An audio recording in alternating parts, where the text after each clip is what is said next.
What's up, guys?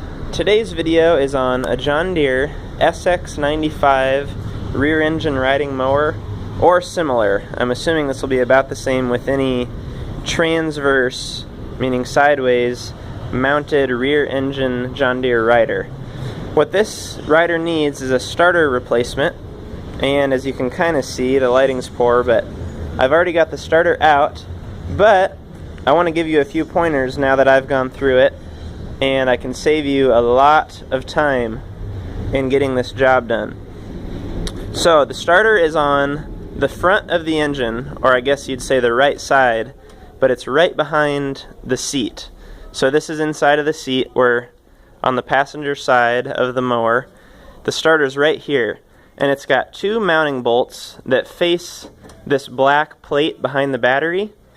So, in order of operation here, the first thing you're going to do is take the battery out, disconnect the two bolts that are on your battery lugs, and remove the battery.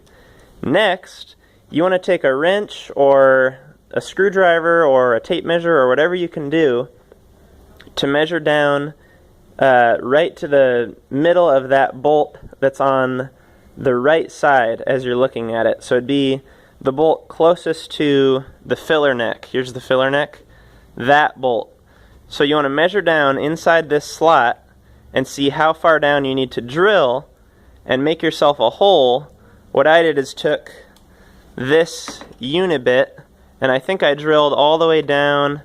You'd basically go as far as you can go before you're going to hit the bolt. So I went down, I think that's I can't really read it right now, 5/8. It was either a 9/16 or a 5/8 hole. Whatever hole you can get big enough to allow yourself a 1/4 inch drive 12mm socket.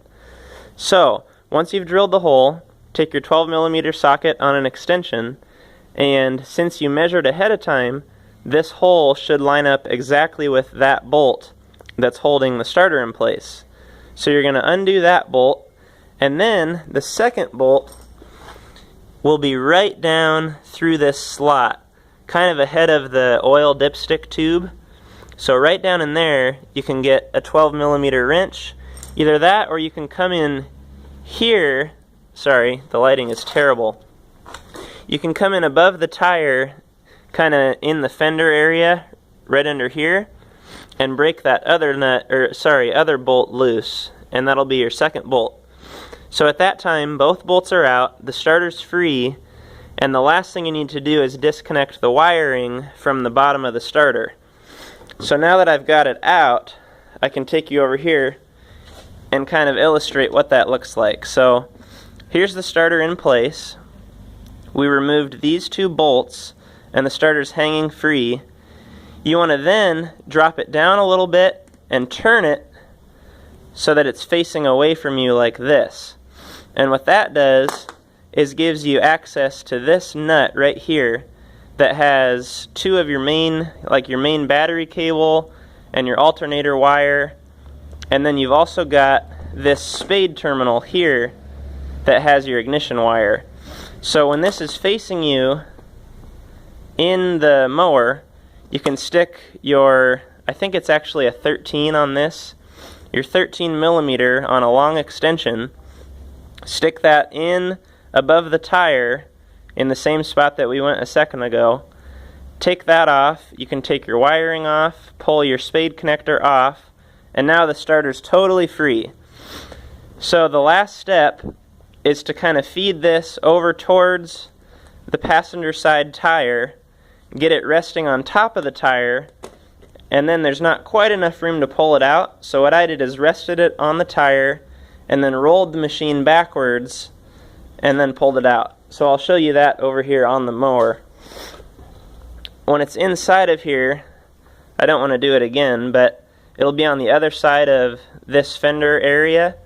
So you'll be rolling it back to there, and then you can just pull it out.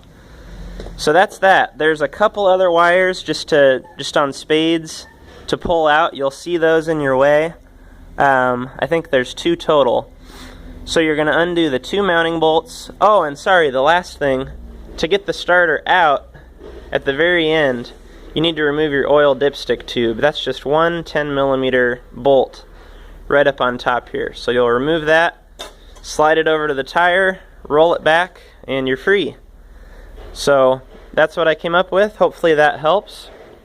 This, what seems to be impossible job at first, is actually about 20 minutes. So give that a shot. If you have any questions, let me know in the comments.